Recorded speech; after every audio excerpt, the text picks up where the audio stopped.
Ys 5 on the PlayStation 2 is now in English. The whole game is playable from start to finish, and the translation by Kaisan Siddiqui is pretty good. I liked it. I'll put the link in the description. So the question now is, should you play this version or the original one on the Super Nintendo? I'm going to show you what the PS2 version is like, and then at the end I'll do a comparison. I'm going to have a spoiler warning once we get past the early section of the game, so if you want to play it yourself, you can still watch most of this video. Alright, here we go. This is Ys 5, Lost Kefin, Kingdom of Sand for the PlayStation 2. Alright, so let me set the stage for you. The game takes place in fantasy North Africa. There's a lot of Egyptian references in this game. Adol shows up with Dogi on this boat, and you go around town poking around, you meet some shifty people, there's some merchants and scammers and stuff. Right away you get stopped by these two guards, but their boss comes around, a woman named Riz, and she tells you to come meet her boss if you want a job. Now right away I gotta say, I love how this game looks.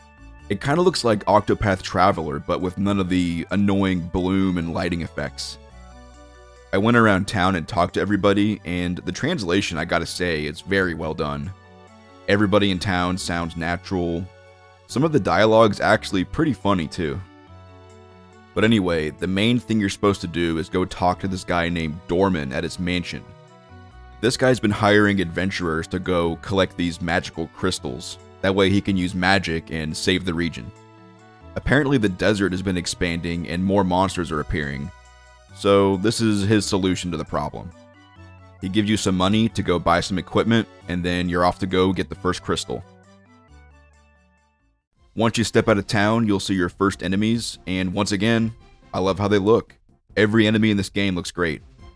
The combat in this game is pretty basic, but that's not a bad thing necessarily. You have a basic combo you can do, there's a block button, and two different air attacks. You got this spin attack in the air, and you also have this down stab. One of the first characters you meet once you leave town is this woman named Masaya. Supposedly, she knows about magic and alchemy, so she could be useful on your quest. She tells you that she will tell you the truth about magic, but she wants you to go meet this other guy in the woods first. Already, we got some classic Ys dungeon crawling. And this is a pretty decent first dungeon. It's not a pushover, it's not difficult, but it's a good start. It's a good first taste of what this game has to offer. Anyway, the guy that she asked you to meet is actually just a scammer. He has no idea how to use magic. He makes money by tricking people with fake magic. So you beat him up, and then you go back, and she tells you, actually no, there is such a thing as real alchemy, real magic. And this is where you learn the magic system of the game. So enemies will drop these rocks that are different colors, and they correspond to the 4 different elements: fire, wind, water, earth. But also some enemies just drop regular stones, and you can use those to forge and make your weapons a little bit stronger. I didn't really use the forging system that much. There's a chance your weapon can break every time you try to forge it, so it just wasn't really worth it, especially because the damage increase you get is it's only 5 points. I mean, that's nothing. But anyway, the spells. What you have to do is take those stones and then give them to Masaya, and she'll give you a new magic spell in exchange. The magic system is kind of cool, but it's not really necessary for most of the game. This is not a difficult game, like, at all. But you're constantly picking up these stones, so you might as well experiment around a little bit. They are kind of fun to use. You also do get a few spells for free, so even if you don't want to go create spells and go out of your way to do that, talking to people in town and exploring the dungeons will give you at least one spell of each element. There's also elemental weaknesses and resistances, kind of like Pokemon, so you do get some good use out of this, especially against the bosses. A lot of the bosses have a weakness to one of the elements.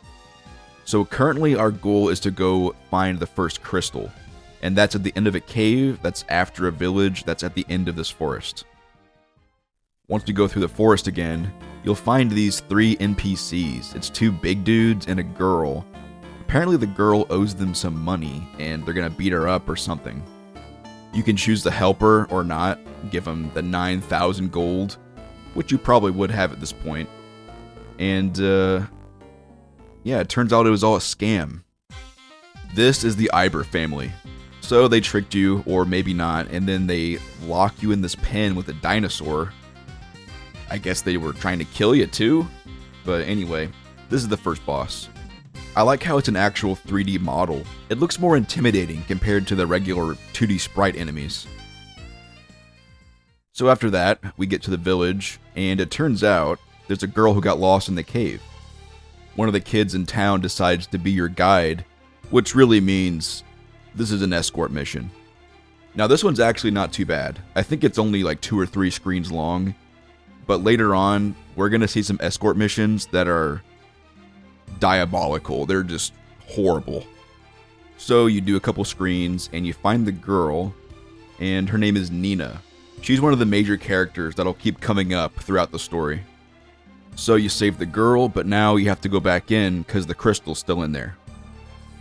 This time the boss is a giant crab, and this is where I learned how good the downstab is in this game. I think it does like 3 hits if you do it correctly, and it's easily one of the best moves in the whole game. Alright, we got the crystal, now it's time to go back, and the Iber gang steals it. We're gonna see a lot of these guys later on in the game. Now we can go back to the first town and tell Dorman what happened, but also that's where Nina lives, so we can go catch up with her too. You have to go through this forest again, backwards. Unfortunately, this game has a lot of backtracking, which kind of sucks. There's no teleport like East 2. Yeah, you have to actually go back through this forest again after you go all the way back to Xandria, so you end up crossing it like 4 times, I think. 4 or 5 times.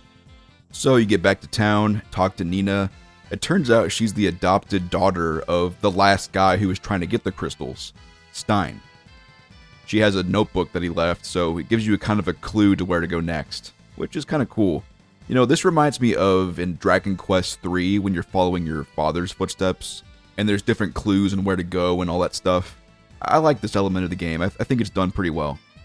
When you tell Dorman what happened with the water crystal, he doesn't really care that much. He just says, okay, well, I'll put out a notice, hey, go arrest these people.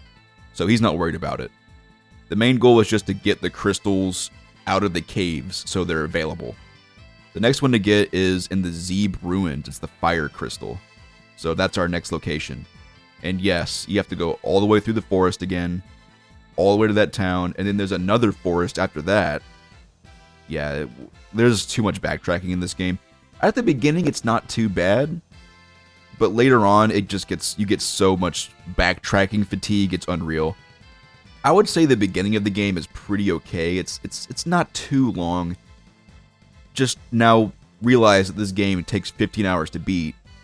How many hours of that is spent backtracking? So I think you kind of get the idea what this game is like. It's pretty solid. There's some bad parts about it. The backtracking kind of sucks. But the graphics are good, and the translation was done very well. It's a fan translation, so usually those are a little better. But at this point, if you don't want to see spoilers and you just want to see the comparison of the 2 versions, I'm going to have a timestamp in the description for you to click on. And one more thing before we go on. Notice how this video doesn't have a sponsor read in it? I'm never going to do a sponsor read. So if you like that, I'd really appreciate if you like, comment, subscribe, all that, because it actually does help out the channel quite a bit. But anyway, moving on. Okay, so we did all that backtracking. Now we're at some new territory here. We're at the Ramzan area. There's a village, there's a cave, there's a waterfall area, and there's some ruins. This is where I learned that you should just talk to everybody in town and do everything in town before you try to do any dungeons. I went to town, bought new stuff, and then I tried the dungeons, but you can't progress them all the way until you talk to people in town. Now this is my fault. I legitimately messed up here, and I should have paid more attention to the clues the game gave me. But yeah, this is just a warning in case you decide to play this game. Make sure to do that before you try any of the dungeons. I spent a lot of time actually in the cave area, and I got all the way to the end, and the door is locked. Now yes, that did suck in the moment, but when I had to come back, I already knew where to go, I already got all the side paths, all the treasures, so it wasn't really a waste of time, it was just out of order. So, the Zeeb Ruins. This is actually what most dungeons in the game are like. There's a couple caves, there's a forest that we already did, but most of the dungeons are just like this, where they're ruins or castles. They have switch puzzles where you hit a switch and it opens a door somewhere else in the dungeon. It's really not too bad in this one, but later as the dungeons get larger, they get very confusing and yeah, we'll get there. But I thought this one was pretty solid. It's small enough to where it's not confusing, so this is still a pretty good part of the game. But the boss here, yeah, this boss sucks. It's just not good. You spend so much time waiting. It's not difficult at all. It's kind of hard to hit him, so it takes forever to even do damage. He hides in these holes, and then he flies around, and hopefully you can hit him. Now, it does light up where he's going to come out, but it doesn't really matter, because he could fly away in the opposite direction of where you're standing, and then you can't even hit him. It's not like he does a lot of damage or anything. It's just a boring fight. It kind of drags. You spend way too much time just standing still and waiting. So, yeah, not a great boss. So, that's the fire crystal. Our next stop is the earth crystal, and it's in this cave, in this waterfall area. Something cool about this game is Dogi actually sends you letters as you go along doing your quest. He gives you hints about what's coming up and what you're going to see in the future. It's nice. Some of them come from these NPCs you see on the road, but also when you go save at an inn, they'll give you letters too. It's a nice touch. I like it. Before the cave, we have this platforming section with these rocks in the water. If you fall in the water, you just go back to the start. You don't die or anything. I actually had a lot of fun with this. I think this is cool. There's also some optional treasure chests you can get where you have to jump on these little tiny rocks. Yeah, this is fun. I like this. I wish there was more of this in the game. At the end, behind this waterfall, we get the cave, and this is actually the last cave in the game. It's a little bit big, it's a little bit slow, it's a little bit boring. The enemies do poison you, so there is some resource management pressure there, but you can just jump over the enemies. They don't even really do much to you. And they also drop the antidotes to cure the poison, so as long as you're killing stuff, you're probably good. I would have liked if the cave had some platforming challenges, or if it was just shorter and more difficult. Also, I gotta say, the enemies in this game don't really have AI. They just are kind of there. I mean, if you get close, they will try to kill you, but it's very easy to just spam jump and skip all of them too. Now, you will be underleveled probably, but I mean, this is an easy game. You don't need to kill everything. As long as you're feeling kind of bored, you're probably okay to just skip all the enemies for a while. The boss of this cave is way better than the last one. It's actually pretty cool. It's this big dude in the middle of a sinkhole that pulls you in. He throws projectiles at you. He has melee attacks. It was cool. I liked this one. Okay, that's the earth crystal. So now you have two of them. Dorman has one of them, and the Iber family has the water one. So once you get all of them together, should be good to go. You have to backtrack all the way out through the cave, and then once you get to the entrance, a storm hits, which knocks Adol into the water. You end up washing up on the shore of this desert town, and a girl saves you named Effie. Adol wakes up in this town called Felt. This is actually where Dogi was the whole time. He told us about this in his letters. And we can go around and explore. We noticed the thief girl, Tara, who stole our water crystal earlier. She's in town. But also we hear that someone was lost in the desert fighting monsters. Naturally, we can go and save him. The desert's kind of cool. It's like the Lost Woods from Zelda, where it's kind of a maze. It kind of loops on itself. It's not too bad though. And we go to the desert. We see that actually Dogi was the one who was left behind. So you kill all the bad guys, save Dogi, and head back to town. But, plot twist, Dorman was evil the whole time. He invades the town with his soldiers, and he has Nina as a hostage. We have to give up our crystal to keep her safe. He also has Tara hostage, and the thieves have to give him the water crystal to keep her safe. The thieves were actually hired by that woman from the beginning, Riz. That's why Dorman didn't care when you said it was stolen. He already basically had it through them. So now Dorman has all the crystals, he locks us up, he takes Nina with him, and he's going to go do some evil ritual at the ruins at the end of the desert. So now the thieves and Adol are kind of on the same side. The thieves want to get revenge on Dorman, and Adol wants to save Nina. Dogi ends up breaking you out of jail, and you have to go kill all the soldiers in town. It's not a hard fight, it's kind of just like a story moment. But after this, we have to go to the next dungeon, the Kefin ruins. So this is just like the Zeb ruins with the switch puzzles. It's just more complicated and it's a different color. I really wish there was more landmarks so you don't get lost so easily, but this is still pretty doable. It's just boring. It just looks the same everywhere. The enemies are easy. You can just jump over them. Look, I still kind of like this game, but the dungeons are a little excessive, especially the fact that you hit a switch and you have no idea where the door is that you unlocked. Once you get to the end, you find Dorman and he's doing his ritual with the crystals. But the water crystal that the thieves gave him is fake. So his ritual goes wrong and he gets turned into this big monster. This is a pretty cool boss. There's 2 phases, and the first one has kind of a projectile focus. You got to keep running up to him and then he pushes you back and shoots you.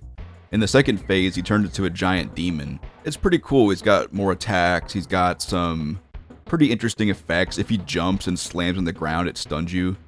This ends up being one of the more fun bosses in the game. After you kill him, you find out that Riz was actually behind everything the whole time. She was just using Dorman. She still has Nina as a hostage, so now the thieves have to give her the real water crystal. And she uses this to create a portal to the lost city of Kefin. We can't follow her, but Masaya, remember her, the magic woman?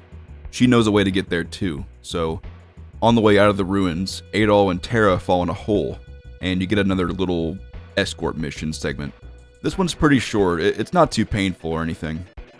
So once you regroup, you get a point of no return, and the rest of the game takes place in the spirit world in the lost city of Kefin. Now, if the game ended here and there was like a final boss coming up soon, I would say this game is like a 3 out of 5. Pretty okay, kind of skippable. If you're a big fan of the series, you might as well play it. But this is about the halfway point. And the second half of this game is kind of ugly. Welcome to Kefin, home of the most confusing maze I've seen in an East game. And yeah, I played East 2, I did the Solomon Shrine. Here's a picture of the Solomon Shrine just for reference. Yeah, I thought this place was worse than the Solomon Shrine.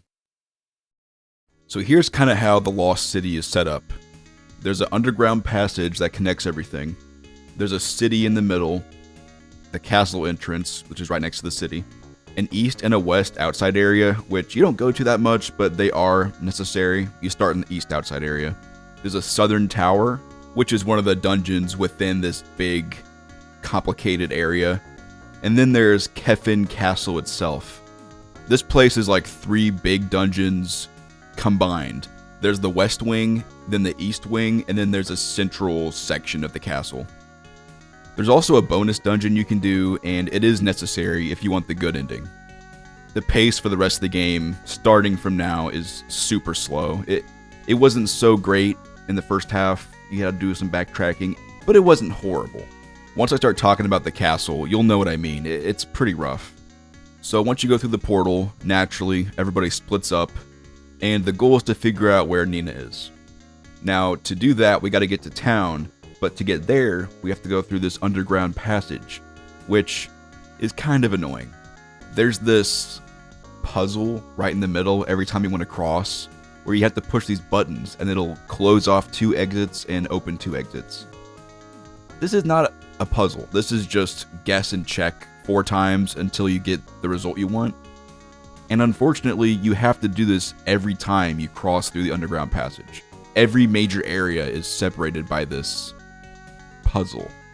It's really not too bad on its own, but you're gonna have to do this like a dozen times. It just adds to the tedium of the second half of the game. It's just not great. So you get to town, and it turns out that Nina's in the southern tower. You also see some of the weird rituals this town does. They do this thing called the Judgment of Fate, and they take kids on their 10th birthday, and measure the weight of their sins. So after that, the next stop is the Southern Tower so we can save Nina. It's the least painful dungeon here, it's just more of the same. Unfortunately, the second half of this game is pretty light on story. It's just mostly dungeon crawling and backtracking. Really bad backtracking. But the first time through here is not so bad. It's just a step ahead of the last dungeon, the Kefin ruins. Yeah, it's just, they always ramp up the complexity and difficulty. Difficulty with navigation, by the way, not with combat. The combat is nothing. You can just kill stuff in like 3 hits, or you can just jump over stuff. So you clear the tower, and it turns out, while the thieves split up, Tara got captured too. That's not good. So we go out and we actually meet the resistance movement here in Kefin. This is when Adol learns about the Judgment of Fate and what it really is. See, Kefin's actually like 500 years old. It's locked itself in time, and the way it sustains itself is by drawing energy from outside things. The people within the city it draws energy from, and in the outside world, that's why the desert's expanding. It's drawing all the life force from the physical world to sustain itself. Kind of a cool concept, honestly. It's kind of basic here, but I think it's a cool concept for what this place is. It turns out the leader of the resistance is Stein, the guy we've been following the whole time, and he's locked away in the west wing of the castle. There's nothing cool about the castle. I mean, once you see how it looks different from the other places, slightly, but it's really just the same thing again, with a new coat of paint. All in all, it took me about an hour to do everything in the castle. It took me 45 minutes to get to the top, and then guess what? You get to backtrack all the way through, but this time, you also have to escort this guy who can barely walk. Yeah, this is Stein, by the way. This is really bad. I don't think I would have hated the dungeon so much if you didn't have to backtrack all the way through. And I don't even hate escort missions necessarily, like they can be cool. But this is backtracking slow through the same looking corridors. You're probably going to get lost and waste time. This was just not done very well.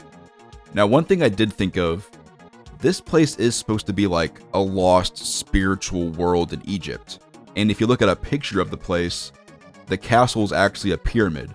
So if you think about it, it's kind of like you're getting lost in the pyramids of Egypt, which really do have like dead-end passages and traps and stuff to keep out grave robbers. Yeah, that's cool. I am not afraid of hard dungeons, but they should have really added more landmarks, or just maybe they shouldn't have split it up into 3 separate dungeons. Maybe it should have been just one big one that you do, and then you don't have to backtrack. I'm not a big fan of having to backtrack through pretty much every dungeon in the game. One good thing though about the escort missions, you do have quick saves just like every other Ys game, so you can't really lose progress as long as you save at the start of every room. And if the person you're escorting takes damage, you can chug a potion and it heals them too, so it's not that bad. It's just boring, it's just slow. That's a really big problem with this game. It's just the tedium, especially here in the end game. Before you leave though, there's a special book in the library you should get. That's the key to the optional dungeon, and you probably do want the true ending. I mean, if you don't get it now, you'll have to backtrack even more. Alright, so the bonus dungeon. It's pretty linear for the most part. There are some enemies that do super poison that does a ton of damage, but you can just jump over them. It's nothing, really. But what this place is, it's kind of a rehash of the first half of the game. You have 2 caves, you have the ruins, and you have to refight some of the old bosses, but they're powered up. Now, if you took the time to make spells earlier in the game, here's where you would probably use them. Each boss has an elemental weakness you can take advantage of, but you don't really need to. You can get by with just using the sword. In my opinion, even though this is kind of rehashed content, this was the best part of Kefin. I mean, it wasn't a huge maze that just made you bored. It was pretty linear, it had the boss fights, and for the most part, I think the boss fights are like the best part of the game. The reward for clearing this place is just a key item, and it will unlock the true ending when you get to it. You also get some stat boosters. Yeah, don't really need them. Alright, so the next thing we have to do is go to the human sacrifice event and shut it down. We gotta save all the kids. That's also where Tara is. Now that that's taken care of, we get to do more of the castle. This is the East Wing. It's just more like the West Wing, but more difficult and more confusing. It sucks. This is my least favorite part of the game. It took forever. And once you finish it, yeah, there's a boss fight. It's simple enough, easy. And you save Nina. Guess what? You get to backtrack and escort her through the whole thing. And it's even more confusing than the last one. Yeah, this is really bad. I actually wouldn't mind these dungeons so much if you didn't have to backtrack. So you go all the way back, do a little bit of story, and now it's time to go to the central castle. Well, how do we get there? You have to go all the way back through the East Wing. And then the entrance is at the very end where you found Nina. This is ridiculous. I can't believe this. I looked it up too. There's no map button anywhere. There's no like warp you can do. Yeah, you have to really go through this dungeon like 3 times. Wow. Now we have the central castle where we get to confront the king. But first, the first thing we see is a locked door. The way to open the door is to go in the basement, which is like 3 or 4 layers deep. And there's a switch all the way at the end. Then we get to go all the way back up the stairs. Now the door is unlocked. And we have 4 more floors to go up. Okay, we're in the home stretch. Keep going, hitting switches, exploring. Same rooms that look identical basically to the rest of the dungeon. Get to the top. You get to the second to last room. And what's this? A trap door. Just that little cherry on the top. You get to redo the last few floors. I mean, the doors are unlocked now. You can just run back. But really, they had to put that at the very end? Now, honestly, I kind of respect it. It's pretty funny. I actually laughed out loud when this happened. But come on, guys. You can't do that to me after I had to redo the East Wing like 3 times. Like, no. Now it's time for the final boss. This is the King of Kefin and Riz. You fight them both at the same time. It's kind of a cool fight. I know I've said that a lot of times, but really the fights are pretty fun in this. It's the highlight of the game, I would say. But the king was just a tool of the real final boss. After the king, we get a little bit of story. Turns out Nina was like a fallen angel from Kefin the whole time. Okay. It doesn't really matter. That's why they wanted to capture her, and that's why she was like found in the desert randomly a few years ago. Alright, now it's time for the true final boss, Jabir. He's got 3 phases, and I actually named the phases. Phase 1 is waiting. You spend a lot of time standing still, and then you go smack his crystals, you gotta break all of them, and then you get to phase 2. This one I call Waiting Part 2. He does these big attacks that take forever, they're not hard to dodge at all, or if they even hit you once, it's like not a big deal. And you wait, you get to jump and hit him, and then it's phase 3. Easy, but kind of cool looking. Now this is the best part. It doesn't take that much effort, but look at him, he looks cool. It's a big black head and a giant crystal, and he's shooting crystals at you. Yeah, this was a really cool final boss. Like I said, easy, but it looks cool at least. Alright, so now we get to see the ending. Kefin starts to collapse after you kill Jabir, so Nina jumps in to kind of stabilize it while she teleports us out. She gets rid of everybody except Adol. When she's about to, Adol happens to have that key item from the bonus dungeon, which means someone else can take Nina's place. Adol and Nina get teleported out, and here's the ending. All the good guys lived, and all the bad guys died.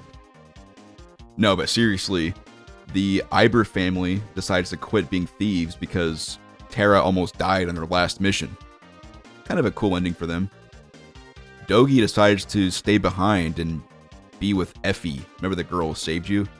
Yeah, she kind of likes Dogi. Cool. Stein and Messiah get married, and Nina sticks around to live as their adopted daughter. And Adol leaves to go on his next adventure. I thought everything before Kefin in this game was pretty decent. But once I got to the West Wing, I was getting pretty tired of the game. It took me about 13 hours-ish to finish it, and a little bit over half of that was just spent in Kefin going through this stupid underground passage, stupid castle that all looks the same.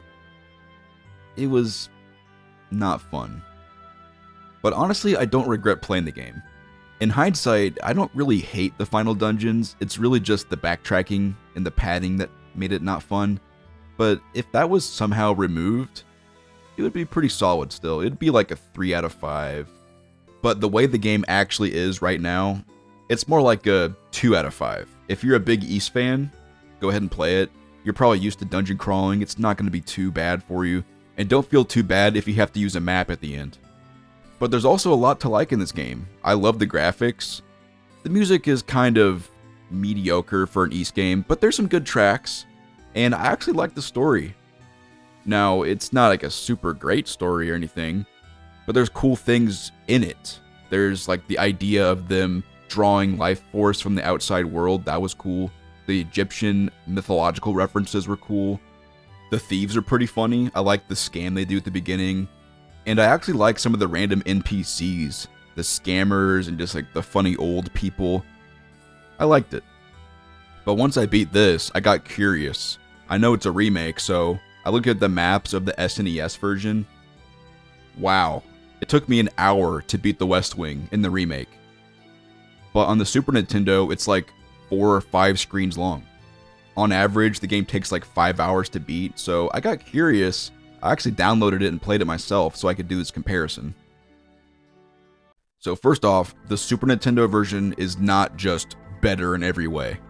The story was kind of expanded in the PS2 version, while also cutting some of the unnecessary stuff in the original. Combat's also better in the PS2. Ys 5 only had 1 attack per weapon, and the magic system was really bad. You had to hold R to charge up this meter up to 100%, and then you could cast a spell. And in the PS2 version, the spells are better, more useful, and they charge automatically, so you can just use them.